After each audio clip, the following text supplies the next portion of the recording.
Tokyo Olympics and Paralympics, Beijing Winter Olympics and Paralympics, the Commonwealth Games, the European Championships. Multi-sport fans like us have been spoilt for the past year, and with many World Championships also happening this season across multiple sports, it's been a spectator's dream. But what about for the athletes? I'm John. And I'm Michael, and this is Anything But Footy, the Olympic and Paralympic podcast.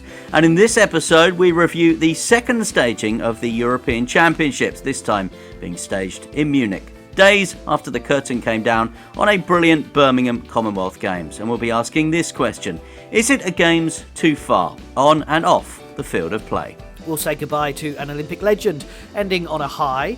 And Birmingham's been and gone, as Michael said, but the Commonwealth Games were declared as the best ever in the hardest of circumstances.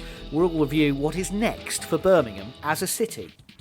And of course, we'll run through some of the other non-footy stories you may have missed in the past few weeks, and you can always get in touch anytime. Find us on Twitter at AnythingButF, message us via Instagram or on Facebook. Go and check out our shiny new website, anythingbutfooty.com. You can send us a message through there, or drop us an email, anythingbutfooty@gmail.com. Now, Germany staged the athletics for the second time at these European Championships, the first multi-sport event which brings together lots of different Euro champs in one city. Was staged in Glasgow, of course, in 2018. But the athletics was then in Berlin. It's quite complicated, as I'm sure you will agree, but many defending champions are back to see if they could retain their titles 4 years on. And Britain won both the men's and women's 100 metres in Berlin, but it wasn't quite to be this time for Dina Smith and Darryll Hughes for very different reasons. Michael, what did you make of firstly the overall championships, the athletics being in Munich, and I think they're doing an amazing job. The stadium looks incredible, but then the sprint performances particularly, before we review some of the other races? Yeah, I think I like the idea of the multi-sport European Championships. I've always thought, actually, it was a really good idea to bring sports together, like athletics, like swimming, like triathlon. Remember, obviously, in Glasgow, they had golf in as part of it. We've got sport climbing this time around. I just don't think the execution of it has come together quite right, because, as you said there, we had sort of Glasgow and then the offshoot of the track and field in Berlin, and I think that then impacted on the enjoyment of the Glasgow end of the Games last time. And now this time, especially from a British point of view, where we're seeing so much aquatic success at the moment, you've got Rome hosting swimming and diving and the other aquatic pursuits, whilst then you've got Munich that seems, from what I can see on the television pictures and speaking to people I know that are there, seem to be hosting a really, really good event. I think some of the staging of the athletics, definitely shades of Doha 2019 with the light show and everything like that that's going on.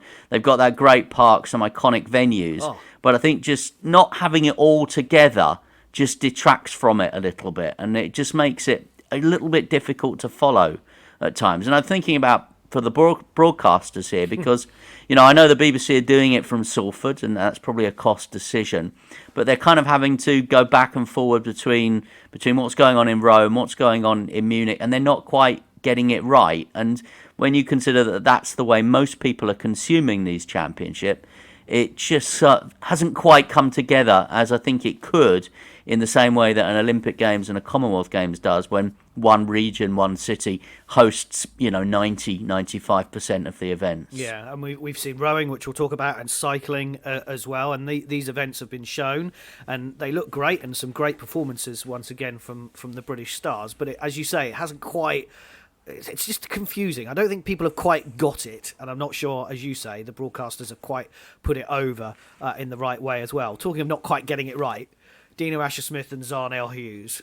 Firstly, Dina, she's not really fit, is she? I don't think. No, there's obviously clearly been an issue all this year, and I think her semi-final time in Oregon probably disguised what's obviously a bigger problem. Now, whether this is still the same sort of problem that troubled her in Tokyo at the delayed Olympics, where we know that she was struggling a little bit, and I've spoken to her 2 or 3 times since then, and she's told me every time, no, that injury's behind her, she's fine. But she wasn't fine at the British Championships. Nope. She wasn't herself there. We know that Daryll won that.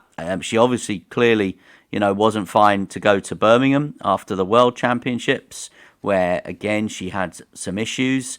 And it's been a tight hamstring issue. It's been a cramp issue.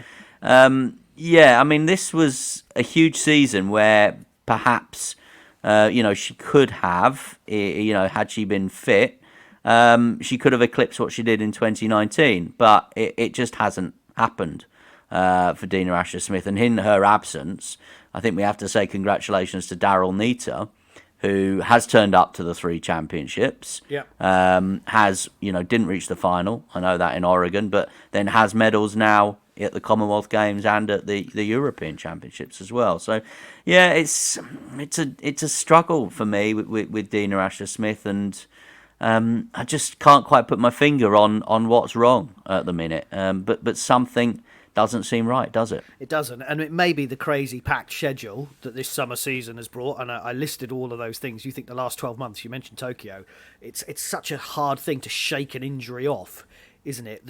And she was obviously really affected in Tokyo, and it's such a hard thing to then go into a winter where you're then preparing for 3 major championships. So it is a bit crazy in those ones. I thought also from Daryll's point of view, it was a missed opportunity in the Europeans. I slightly thought that in the Commonwealth Games as well, but with the Jamaicans there, you can never sort of say, well, it's a dead cert that we're going to win. But it felt like the Europeans, the German won a gold medal in the women's 100 metres, and that is an amazing night in Munich, as we saw, but not what we would usually expect, although she was a silver medalist 4 years ago behind Dina Asher-Smith. So I just felt with Daryll there was another opportunity, and she mentioned cramp as well in that interview, and I thought that interview that they did afterwards, Michael, was very different. I didn't really believe Dina, and I'm not saying that she's lying, but I didn't, because you've spoken to her so many times, and she said this thing before. She said it when she pulled out of the relay in Oregon. Oh, I'm fine, don't worry about it. And then obviously she pulled out the Commonwealth Games.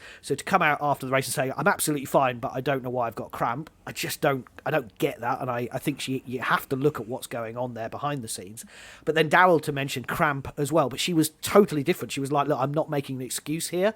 I really did suffer, and I wonder whether that is the end, as you say, of 3 major championships in a row within 5 weeks. Yeah, and I would say about Daryll Nita, if these championships had perhaps been reversed, if we'd maybe had the Europeans first, then she might have been looking at a different place on the podium. Obviously, as you say, she lost to a German who hasn't been in the Commonwealth Games running relays and individuals a couple of weeks ago. So I think the season is probably taking its toll on these athletes, and I think that's physically and perhaps mentally as well, and I think sometimes stress reactions mentally can have an impact physically. So, when you are maybe struggling a little bit in body and mind, that can manifest itself in something like cramp or, tightness of muscle. So I just wonder whether the mental side of this long season and these 3 big championships so close together has maybe had an impact on some of our leading names as well. And I think Daryll said it to you when you spoke to her in Birmingham, and also Asher Phillips said it to us in a podcast we made for the British Athletes Commission. We're not machines. No, these are human beings. They have to go and perform, and they can't just magic it just like that all the time, despite our expectations. And I'll hold my hands up and say I did expect Daryll Nita to do more than what she did. But as you say, the fact that she got those medals in the Europeans and Commonwealths more than others had. I thought Zarnell's silver was actually under 10 seconds as well. Pretty impressive. He was the defending champion, as I mentioned earlier, in the men's 100 lost to an Olympic champion, though. Exactly, and that's the difference. The Italian Jacobs came back for that. He wasn't himself in Oregon. He'd won the World Indoors earlier this year with an amazing performance over 60 metres. So it was very different for Zarnell, and actually he was miles ahead of the rest of the men's 100 metres. But brilliant for Jeremiah Azu, who we saw from Wales for Commonwealth Games. He got his first medal, and the celebration behind that was absolutely brilliant. So I think that was a positive 100 metres. Well, the women's was slightly a bit like, we're not really sure what's going on here. But we talk about 3 major championships. One of the toughest distances, Michael, that we've talked about in athletics, and we know this from our various interviews with Christine Harugu over the years, is the 400 metres. Well, cometh the hour, or cometh the 3 in 5 weeks, cometh Matthew Hudson-Smith, the gold medalist at last. Yeah, and he's got a bronze, a silver, and a gold from this season, and it's interesting. I go back to, I think, when we chatted at the Diamond League event in Birmingham earlier on in the season, and I said to Matthew Hudson-Smith, because he'd kind of come through 7 years ago now, and he said, he had all that raw talent, but he didn't know how to run. Yeah. And he said, I've gone away, gone to America. I've had some, he's had some horrendous times. And I talk about, the mental toll that things have been taken. Read the story from Matthew Hudson-Smith over the past few years. But, he said he learned how to run, and he was now a different athlete, a more mature athlete. And that's what we were going to see this season. And then he completely threw that out the window in Birmingham, didn't he? Because he completely got that race plan wrong. He went out too hard in the end, and paid the penalty and ended up not getting that gold medal. I think he was absolutely spot on in what he did in Germany, and I think if you watch that, you can see the athlete in the lane outside of him really motoring hard, and Matthew Hudson-Smith looks quite languid in comparison in that first 150, 200 metres, and then you see what happens. He motors through round the bend. The athlete who was flying early on and really, working hard ended up finishing fourth. Matthew Hudson-Smith just stretched away and won that gold medal. He is the European champion. Absolutely brilliant performance. So pleased for him. And he's now actually got a relay to run as well, because for the first time in a number of years, we've got a men's 4x4 going in the Europeans. So good luck for that. Ailish McColgan is just a machine. We talk about machines, but this is a different kind of machine. Do you know what I love about Ailish McColgan? Go on. She races. Yeah. She's always racing. She's there at every meet, every championship we attend. Because she's going, always, as we'll hear later, she's going to the Big Half in London next month before the London Marathon in October. She said when I spoke to her in Birmingham that this was her last season on the track, and obviously a gold and a silver in Birmingham. Now she's gone to the Europeans, but I often just, I'm not an expert, I'm not a coach, I'm not an elite athlete, I'm an observer. But I don't understand athletes, or when athletes say, I'm not going to race again, I'm not going to compete again this season. I know why, if you're injured, obviously you wouldn't go and do that. But I think we hear quite a lot where athletes go, no, I'm absolutely fine. I'm just not going to compete again this season because I just think that'll give me the better chance of being ready for next season. And I hear that quite a lot from some of our leading athletes. And I just think, look at Ailish McColgan. She's putting in 5Ks and 10Ks, seemingly week in, week out.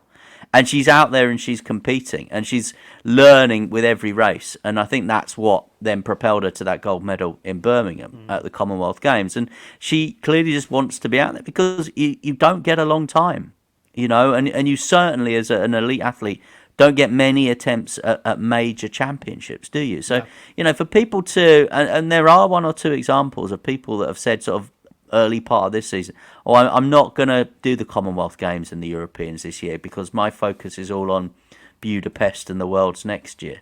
Well, who knows what's going to happen between now and then? You could just be throwing a year of your career away. And just going back to Dina Asher-Smith, she said she was fine, but then wasn't going to compete in Birmingham. Well, if she was fine, why wasn't she competing in Birmingham? She obviously wasn't fine, I don't think. But I just think if you are fine, it just seems bizarre to me to throw away opportunities to compete at major games and win medals, and that's what I love about Ailish McColgan. She's always there. She's always competing. And how gutting was it for Jacob Fincham-Jukes, the long jumper that, frankly, no one had heard of, Gary Logan included, who called him Jukes Fincham, and kind of laughed the fact that she knew that she'd got his name wrong. But so disappointing for him that he did a lap of honour, thought he'd won a silver medal, but then his jump, which he jumped, I think, the first round, was then ruled out because they said it was a foul. Now, it's either a foul or it's not. And I think Kelly Southerton has come out on Twitter and said, look, it was a foul, so it would have been wrong for him to have won it. And there is always an appeal process half an hour after the end of the event. So you can't say that this is wrong, but it's just so unfortunate. And you want these young people, you talked about the swimming earlier, we've got an amazing amount of young talent coming through in the swimming pool, and you want to see that. You want to see medals in these European championships for the likes of Jacob Fincham-Jukes, don't you? Yeah, and actually, I think I agreed with Kelly Sutherton. Yeah. You know, we know what the rules are, and the rules are you've got half an hour to make that appeal. But the officials shouldn't get it wrong. It's either a foul or it's not. Why you give it a not a foul and you carry on the whole competition? That, I think, is more of a question. Why it was allowed to be a mistake. I mean, you used to have plasticine, but they don't have that anymore. No, it's a laser. So it's a laser it's athletics equivalent of VAR in a way, isn't it? Yeah. I mean, and you know, you look at VAR in football, and they take an enormous amount of time sometimes to get to the right decision. And I think they got to the right decision in this case, but. Yeah, it takes away from his moment. It takes away from the spectacle. Are we going to get to that point like we do in football where, you know, players don't know whether to celebrate yet until the computer has said yes? Yeah. You know, do you not have the medal ceremony and the lap of honour until the 30 minutes has elapsed? But those are the rules. You know, that's what they sign up for. They everybody knows that. You know, although you're probably not thinking about it, but you know that at the end of your long jump competition, that actually every other nation, every other competitor still got that 30 minutes. That's the rules. It could work in your own favour next time. I feel desperately sorry for Jacob Fincham-Dukes, and you know, I'm sort of playing devil's advocate, but you know, the rules are there. That is the rules of the field of play, and the rules were put into practice correctly this time. So you know, I don't see how anyone can have any real complaints. Absolutely. It's a bit like the last event at the Commonwealth Games in Birmingham, where we thought we'd won a medal in the 4x4, and unfortunately Jodie Williams stepped out of her lane. And they'd celebrated, but the appeal was upheld, and they lost their medal. And that is the rules, unfortunately. Yeah, and can I say one thing on that, by the way? Just that it's your lots podcast. Lots of people on social media were saying, "Oh, it was still a great run," despite the fact they were disqualified. It wasn't a great run. No. They were disqualified. And I know that, you know, you were tweeting it out saying, you know, they've been disqualified. And we had people, you know, in the athletics fraternity going, oh, it was still a great run, though. It wasn't. They were disqualified. How you can describe that as a great run? They broke the rules. Yeah. And I just find that an absolutely bizarre, astounding take on it. And maybe, you know, if we had less people thinking that was a great run when a team had been disqualified, then we might be talking about more medals in British track and field at World, Commonwealth and European Championships. This is Anything But Footy, the Olympic and Paralympic podcast. And talking of medals, Michael, rowing. Yeah, Great Britain topped the medal table at the European Championships with 10 medals in total. GB and Northern Ireland are back. The Olympic and Paralympic squads won 4 golds, 2 silvers and a bronze on the opening day of finals. The men's 8, men's and women's 4 were all victorious, while the women's quadruple sculls became the first British crew to win gold in more than 10 years. 2 further golds and a silver were won on the last day, including the Para Mix 4, including the Cox Erin Kennedy, who was diagnosed with breast cancer a few months ago and will now be taking a break from the team as she continues her treatment over the coming months. We wish her all the best. Imogen Grant and Emily Craig won the lightweight women's double sculls too. It was a good regatta for Great Britain and the rowing team. And coming up, Season 3 of Great British Bosses from Anything But Footy resumes in September with some big guests from behind the scenes of British sport. And we do talk rowing, and it is well worth tuning in for. Canoeing, swimming, cycling, parasport, Channel 4, we've got the lot. Make sure you follow Anything But Footy for when they drop. Now, 3 sports we saw in Birmingham, Michael, went straight into it again in Munich. In the gymnastics, though, the Gadarova twins were back for Great Britain as the women's team won silver behind Italy, and Commonwealth gold medalist Alice Kinsella won all-round silver, while Jessica Gadarova was in tears after retaining her European floor title that she won in Basel in 2021. There were some injuries and some hobbling going on with many of the gymnasts, not just the Brits, but others as well. We hope they rest and recuperate well ahead of the World Championships in Liverpool at the end of October. Do you know what I love about the Gadarova twins? Is when you interview them, they finish each other's sentences.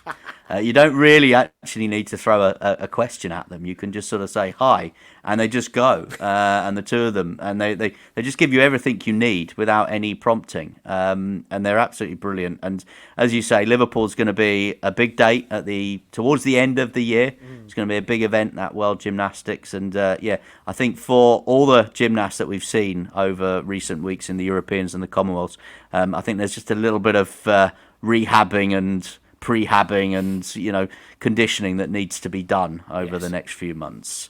Let's talk aquatics and the European Swimming Championships, as we've already mentioned, taking place at the same time, but in Rome rather than Munich. The pool looks amazing, by the way. It does. Another busy schedule for the likes of Olympic champion Tom Dean. But apart from James Wilby in the 200 metres breaststroke, and then a brilliant history-making swim for world champion Ben Proud to win the European 50 metres splash and dash, as well as the Commonwealths, of course. Overall, not many European champions individually. I mean, take nothing away from Ben Proud, his achievements this year. He's basically the fastest swimmer on the planet. Yeah. The British relays showing their strength again, with Dean, Freya Colbert, Matthew Anderson, Freya Anderson retaining their 200 metre freestyle title ahead of France, who had won the mixed 100 metres relay. The GB women also won their 100 metres relay again. And now someone who wasn't at the Commonwealths, who could be the next Michael Phelps in world terms, 17-year-old Romania's David Popovici broke the 100 metre freestyle world record and also the 200 metres free too. Quick word just about British relay swimming. Yeah. I think they are targeting the relays. We saw that in Tokyo, where we saw swimmers pulling out of individual events to target relays. It's certainly, I think, in that world that we know in elite sport now, where they look at all the data and the analysis. They clearly know that the strength and depth in British swimming at the moment is such that relay medals are very much up for grabs. And I think some of the swimmers, and we saw that in Rome and we saw it in Tokyo, some of the swimmers are giving up their individual swims, if you like, to be part of a relay team who are winning medals. And it's a practice that's working. But just to say on that, you also want your Olympic champions like your Tom Deans or Duncan Scotts, who are individual champions, Adam Peaty, and it's the same for Ben Proud. He is absolutely flying at the moment, and I'm so pleased for him because, as you said, he's such a lovely guy. You spoke to him at the Commonwealth Games, and he just is so determined after having a couple of years where he just didn't enjoy himself after Tokyo and after Rio as well, I think. But he's come back and he's absolutely flown through these championships. As you say, a world title, a Commonwealth title, a European title. It's unheard of for a British swimmer to do that. But until he wins an Olympic individual gold medal, it's not going to be that easy for him to be recognised in this country. He is one of our best sportsmen, undoubtedly, in this country. But until... And you can hold your hands up and say, this is the reason why we do the podcast, is we want to talk about these guys to get people to know them before the Olympics. But if they don't win the Olympics, and maybe some of the individual events in the Olympics, it makes it slightly harder for them moving forward. Yeah, in diving, gold for Commonwealth medalist Lois Tolson and Carl Kataru. Lois Tolson came up to me in Birmingham at the Commonwealth Games and went, I recognise you now, which was... slightly worrying, I don't know why.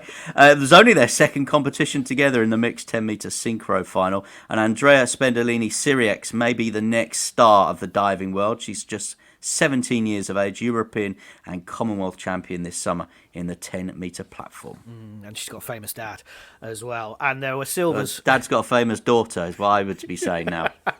I think you're right. And there were silvers for Jack Carlin, Jess Roberts and Pfeiffer George in the sprint, scratch and elimination finals back in Munich. We're talking cycling, of course. The men's team pursuit and sprint also won bronze, while Olympic silver medalists, the women's team pursuit, without the likes of Dame Laura Kenny and Katie Archibald, missed out on a medal entirely. Kieran Riley won silver in the men's BMX freestyle, pipped by France after our friend Declan Brooks was injured. We wish him well. That's what I mean. There are some injuries that are ongoing with the amount of sport that these guys are doing. And Olympic champion Charlotte Worthington also missed out. So, Michael, just to round up our chat on the Europeans, a championship too far? I think maybe for some sports, obviously not rowing, but some of the sports, is championship too far? Yeah, I think so. I think it was always going to be a reset year after 2 years of pandemic and COVID and everything else. So I don't think we're going to see it again. I hope we don't see it again, because if we do, it means we've probably gone through another global crisis along similar lines to the one that we're still involved with at the moment. I think obviously the athletes will look back and go, this is just what we had to do this year. It's what we needed to do just to get our sports and the sporting calendar back on track. It's probably not been brilliant mentally and physically, as I said earlier, for a lot of the athletes. I think probably for some spectators, they've probably got to this point of the summer now. As you said, you've had a Winter Olympics and Paralympics this year. Then you've had World Athletics Championships, a Commonwealth Games, now these multi-event European Championships. There's been a lot to consume and a lot to take in. And I think for the casual fan, my mum, for example, I think it's probably just been a little bit difficult to get massively invested in all of it. The whole reason why we love an Olympic Games is it comes around once every 4 years, whether that's a summer or winter games, and that's what makes it special. To have so much in such a short space of time, I think, detracted a little bit from that.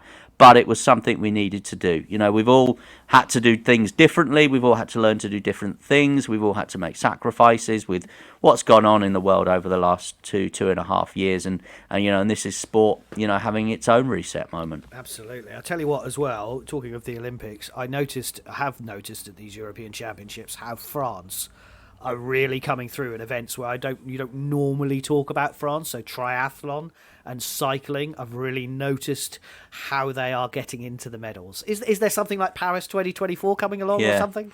My highlight of Paris 2024, I'll tell you what it is already. Go on. And it's not even happened yet. It's the mixed team triathlon, where Team GB will pip the French on home soil.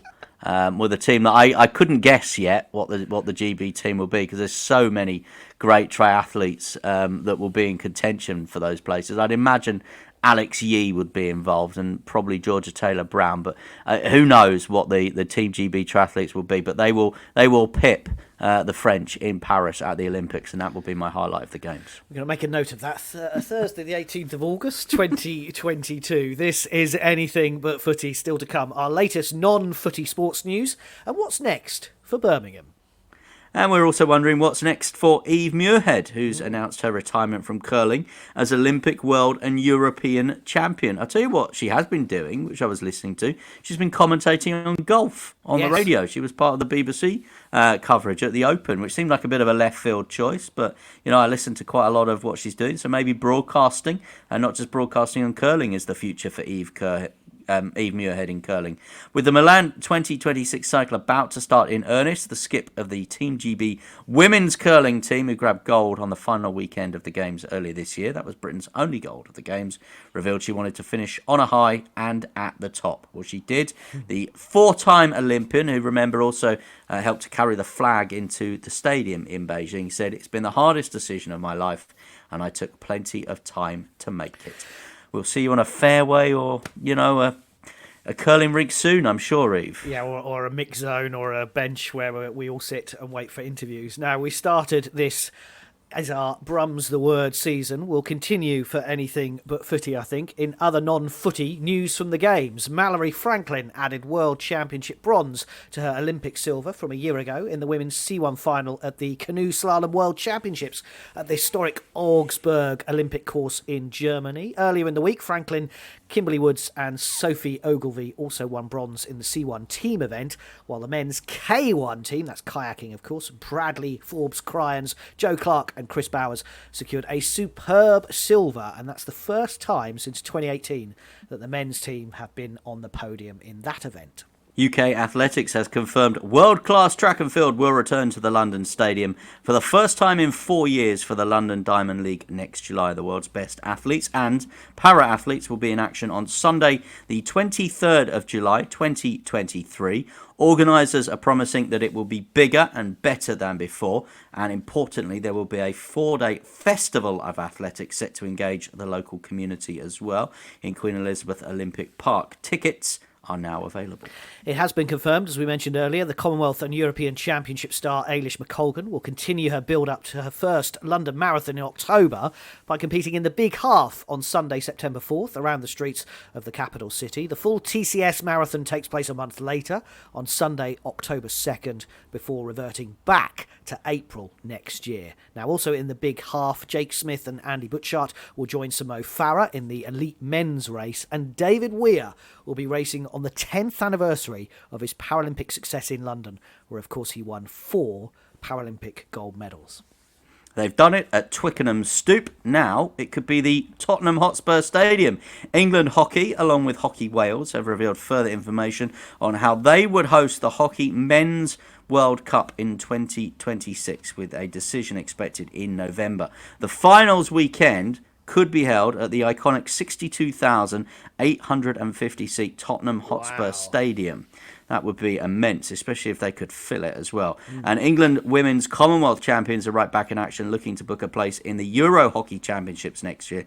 They face Croatia, Slovakia and Wales over 3 days at Durham University from Thursday, August the 25th. The same 18-strong squad that won gold in Birmingham have, understandably, been selected again. And talking of Brum, we couldn't finish this podcast without reflecting on those Commonwealth Games. The Commonwealth Games Federation described it as the curtain came down earlier this month as a Games unlike we've seen before. More medals to women than men, largest integration of parasport, 43 nations winning medals, 9 winning their first ever medals. And for the city of Birmingham, 40,000 jobs and volunteering opportunities have been created, £38 million of investment to help those who need the most support to get physically active is in place as well. And hopes of more elite sport to come to the second city in the future as well. Michael, of course, has been campaigning for the Olympics. Well, he has also been chatting with Ami Agbezi, the 2018 England netball gold medalist, and for this, more importantly, the 2022 board member. People were wondering, could Birmingham put on a show? And actually, they've been answered because it's been wonderful. The crowds have been amazing. There's a buzz just in the city when you walk around. People have been so friendly. And I think for me as an athlete, previously at Games, you're so focused on your sport, you don't know what's going on. And so it's been nice to be on the other side in my home city to see what incredible things are happening and the response that it's been given. What is the place for the Commonwealth Games on the sporting calendar with everything else that happens, Europeans, Worlds, Olympics, Paralympics? What is the point of the Commonwealth Games?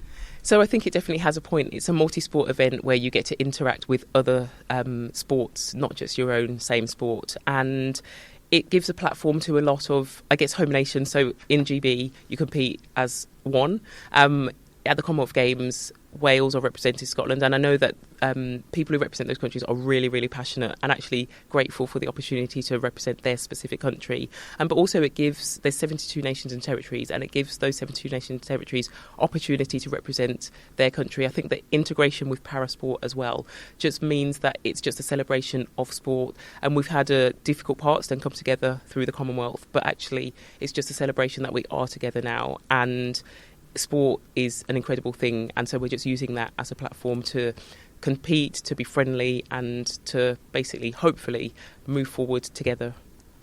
And there is a real buzz around at the moment about another UK bid for an Olympic Games and a Paralympic Games. Could Birmingham step up? Could Birmingham host the greatest show on earth, as they call it?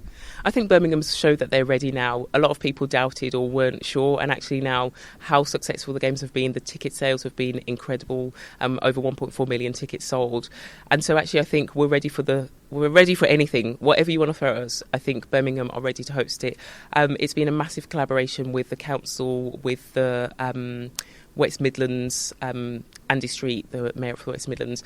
Everybody's been basically supportive and trying to make these games happen, and so far they've been a success. The response is that everybody's loving it, and so I think if it's the Olympics, if it's Eurovision, whatever it is, Birmingham is ready to take it on. It is a step up though, isn't it, the Olympic Games? But you think that the people here, the stakeholders here, could come together and potentially form part of that next bid?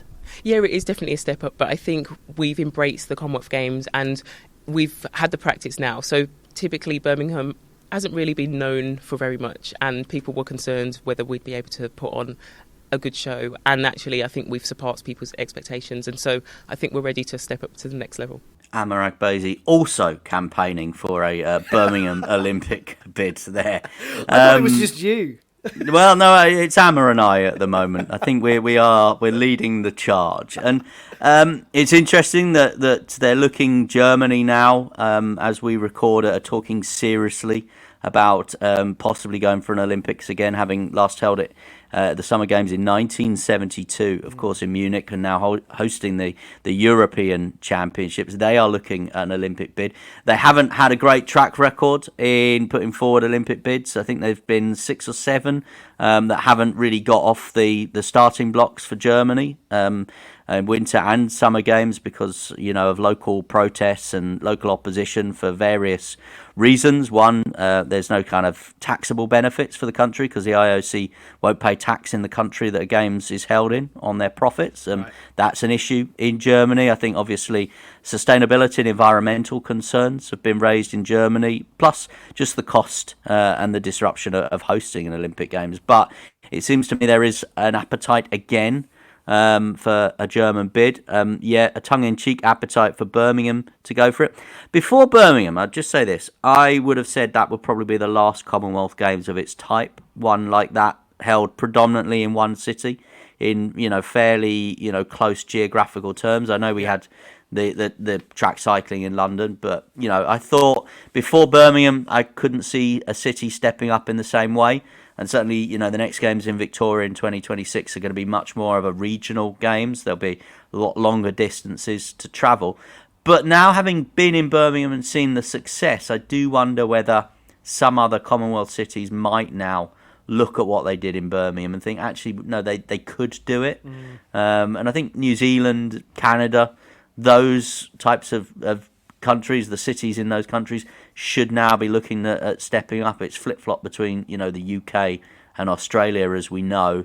I certainly think for the Centenary Games in 2030, it would make sense to go back to Canada. Could New Zealand go again?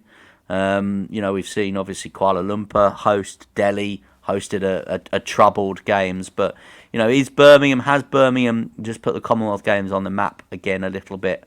I think so. But, memories are short. Indeed, and they move on swiftly, and there are World Championships to come over the next few weeks, including rowing and gymnastics that we mentioned as well. And of course, we'll keep you bang up to date here on Anything But Footy. As ever, you can get in touch, Anything But F on Twitter. You can message us on Insta.